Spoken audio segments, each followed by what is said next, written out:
बेशक रूबिका, और पहली दफा नहीं है, हर बार सवाल उठाए गए हैं विपक्ष की ओर से, और इसी वजह से कल भी जो मैंने जिक्र किया था, पाडा की जो मशीन है इसी वजह से लगाई गई थी। कई बार ये इश्यूज उठे हैं कि टेक्निकल इश्यूज हो जाते हैं, जो ईवीएम मशीन है उसमें डिस्प्ले साफ नहीं होता है, उसमें कोई भी चीज दिखाई नहीं देती है, और इसीलिए पाडा मशीन को लगाया गया ताकि जितना भी बैकअप जो है वो उसमें रखा जा सके। उसके बाद भी सवाल उठ रहे हैं, तो और एक तरफ तो कांग्रेस को पहले तो अपनी पोजीशन यहां पर क्लियर करनी चाहिए, किस तरीके से वो आज भी एक तरीके से अलग थलग ही पड़े हुए यहां पर दिखे हुए, अब भी उस तरीके की मजबूती देखने को नहीं मिली है, जो रुझान भी लगातार सामने आ रहे हैं। इससे पहले अभी रूबिका में ठाणे गई थी, ठाणे कहते हैं कि एकनाथ शिंदे का गढ़ है, वहां पर सबसे मजबूती से वहां पर वो खड़े हुए हैं। इसके अलावा 1997 में वहां का जो नगर पालिका का जो चुनाव था उनमें खुद भी लड़ा था, मजबूती से वो जीते भी, 2004 में उनको फिर मौका मिलता है, वो विधायक बनते हैं। अभी जब हम वहां पर गए, हमने सबसे पूछा आप एकनाथ शिंदे को जानते हैं, तो शिंदे भाव करके वहां पर हर कोई एकनाथ शिंदे को पहचानता है, और वहां पर 22 सीटों से आगे चल रही है इस वक्त बीजेपी और शिंदे एक साथ, और इसीलिए एक बहुत मजबूत गढ़ के तौर पर वहां पर देखा गया।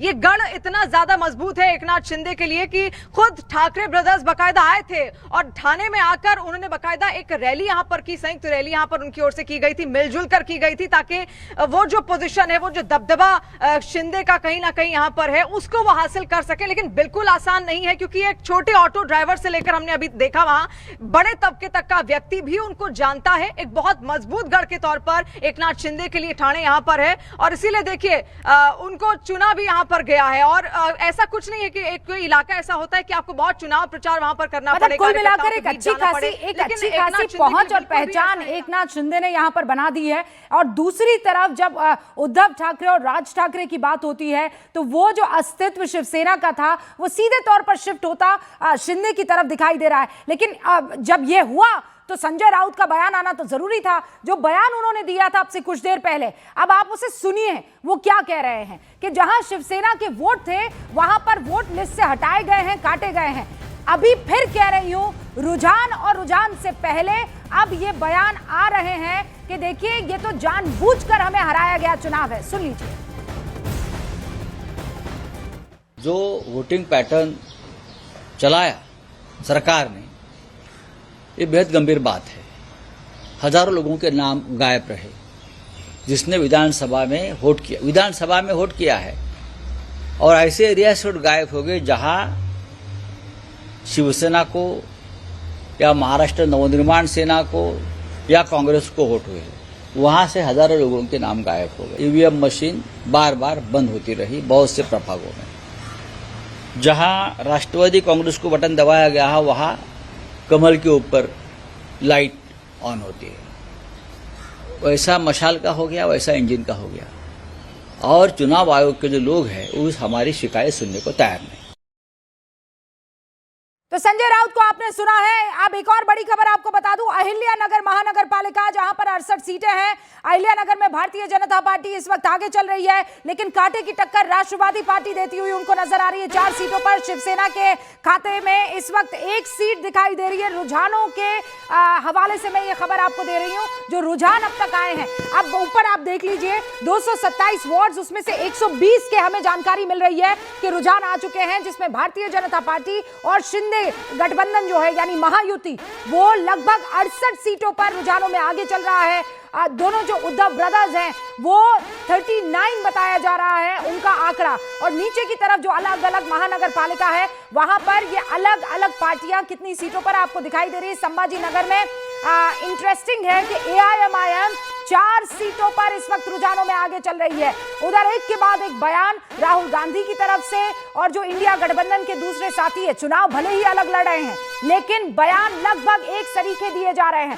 सारे खास मेहमान हमारे साथ बने हुए हैं। गार्गी, जब ये कहा जाता है, एक और बड़ी खबर उससे पहले, गार्गी मैं आ रही हूं आपके पास, शहजाद आपके पास भी और तहसीन आपके पास भी। रुझानों के बाद ये कहा जा रहा है मुंबई भारतीय जनता पार्टी जो है उसके दफ्तर में बड़े जश्न की तैयारी है। विवेक मेरे सहयोगी जुड़ चुके हैं। विवेक, बड़े जश्न की तैयारी मतलब इससे पहले तो हम देखते थे जब भी नतीजे आने होते थे, जलेबी तल रही होती थी, लड्डू जो है वो हाथों से बनाए जा रहे होते थे। अभी ये सिलसिला बिहार के चुनावों के बाद थोड़ा थमा था, पिछले बिहार के चुनावों के बाद। रूबिका, देखिए ये सिलसिला महाराष्ट्र में थमता हुआ नजर नहीं आएगा। सबसे पहले देखिए मैं आपको सजेस्ट करूंगा, महाराष्ट्र के जो बीजेपी हेडक्वार्टर है वहां पे मैं मौजूद हूं और देखिए किस तरीके से बड़े बड़े स्टेज यहां पर बनाए जा रहे हैं। स्टेज के साथ साथ एक बड़ी सी स्क्रीन यहां पर लगाई जा रही है और स्क्रीन पर जो रुझानों में जिस तरह से महायुति आगे चल रही है, ये स्क्रीन पर पूरा लाइव डेटा इस पर स्ट्रीमिंग होगा। बड़ा सा स्टेज यहाँ पर तैयारी किया जा रहा है। देखिए जितने भी जो बीजेपी के लोग हैं वो यहाँ पे मौजूद है। बड़ा सा स्टेज यहाँ पर बनाया जा रहा है। दूसरी तरफ देखिए वो जो एरिया है वहां पर सेलिब्रेशन की तैयारी की जाएगी। इस पूरे एरिया को कॉर्डर ऑफ कर दिया गया है। कॉर्डर ऑफ करने के बाद अगर मैं दूसरा हिस्सा दिखाऊंगा जहां पे आप जलेबी और लड्डू की बात करी थी, ये हिस्सा है जहां पे मैं खड़ा हूं।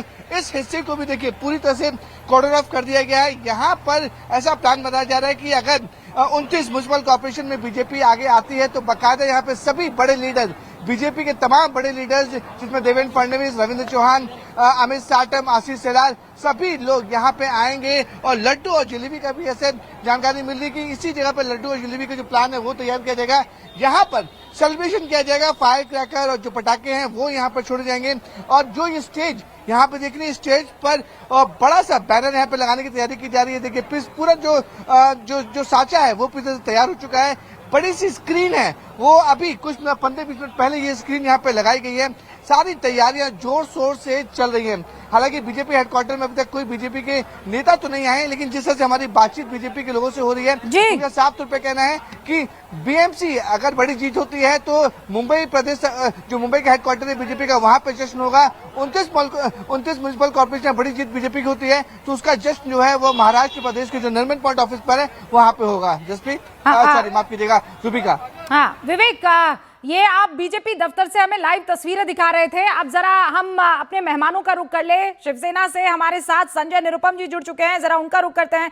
संजय जी, अभी तो रुझान आने शुरू हुए हैं। सबसे पहले मैं आपसे रिएक्शन चाहूंगी। जो संजय राउत ने अब से थोड़ी देर पहले बयान दिया है कि ये तो होना ही था, शिवसेना के जितने भी असल वोटर थे उनके तो लिस्ट से नाम गायब कर दिए। और फिर राहुल गांधी सर ये कह रहे हैं कि ये जो कुछ भी इस वक्त हो रहा है ये इलेक्शन कमीशन की वजह से हो रहा है। इंक गायब की हुई एक फोटो उन्होंने डाली है और वो कह रहे हैं कि ये एंटी नेशनल एक्ट है इलेक्शन कमीशन की तरफ से।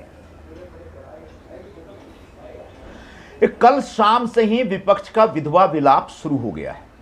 अभी पूरी तरह से रिजल्ट भी नहीं आए हैं कि उन्होंने कहना शुरू कर दिया कि इलेक्शन कमीशन ने ये चुनाव जितवा दिया, या फिर स्याही तुरंत मिट जा रही है, या फिर एक पैडियो यूनिट एक मशीन आई है वो गड़बड़ है, वीवीपैट क्यों नहीं था, स्याही क्यों मिट गई, ईवीएम क्यों खराब है, ये हमारे लोगों के नाम उड़ गए। ये सब बकवास है। जो मुंबई हित की बात करेगा वही मुंबई पे राज करेगा। हम लोग मुंबई के विकास के एजेंडे पर मैदान में उतरे थे। पिछले 3-4 वर्षों में जिस तरीके से मुंबई में डेवलपमेंट हुआ है, जिस तरीके से रास्तों का विकास हुआ है, मेट्रो की जालें बिछी हैं, हाउसिंग सेक्टर में जो गरीब लोगों को रिहैब करने का हमने प्लान कागज से निकाल करके जमीन पे लागू करना शुरू किया, चाहे बीडीडी चाल हो या रमाबाई अंबेडकर चाल हो, एरिया हो यहाँ घाटकोपर का, तो इसका असर लोगों के ऊपर था और मुंबई के मतदाताओं ने विकास के हक